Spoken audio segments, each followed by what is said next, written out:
Shame is the single biggest barrier to learning. I remember the end of third grade and I still hadn't learned to read.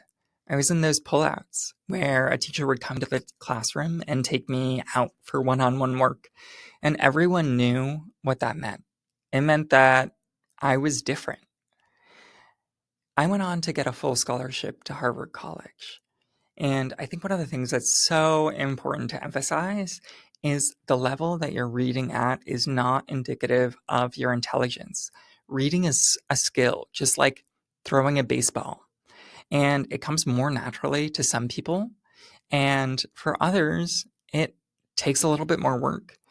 But the level a student is reading at right now is not indicative of their capacity to learn or even the types of content and curriculum that they're ready for. This is really what inspired my work with Adaptive Reader.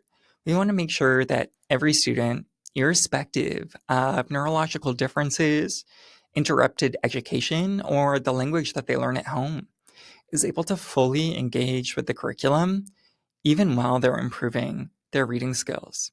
We built this technology that allows us to change the reading difficulty level of a text and translate it into multiple languages. So we can actually take the vocabulary and sentence structure and simplify it while maintaining the core meaning and then translate it. So, for example, this is the underdogs, which we've rewritten to a fifth grade level and then translated into Spanish.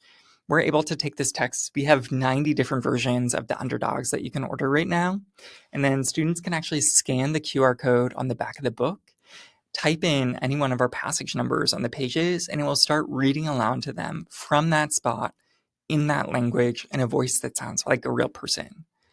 Perhaps most importantly, the covers of all of our books are exactly the same. It doesn't say, hey, this is the simplified Spanish language version because you're not reading at grade level. No, it just says, hey, I'm reading the same book as everyone else in my class. This is meant to be a scaffold.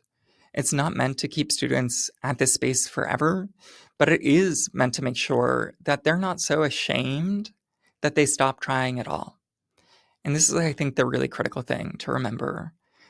Education is fundamentally social and psychological, and we have to make sure that we're giving every student the chance to overcome the things that don't come as naturally to them.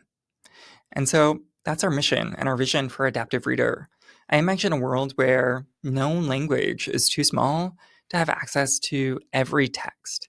And anyone, irrespective of neurological differences or challenges that have come up in their life, is able to confidently access any reading material and engage so that they're not blocked on their learning journey.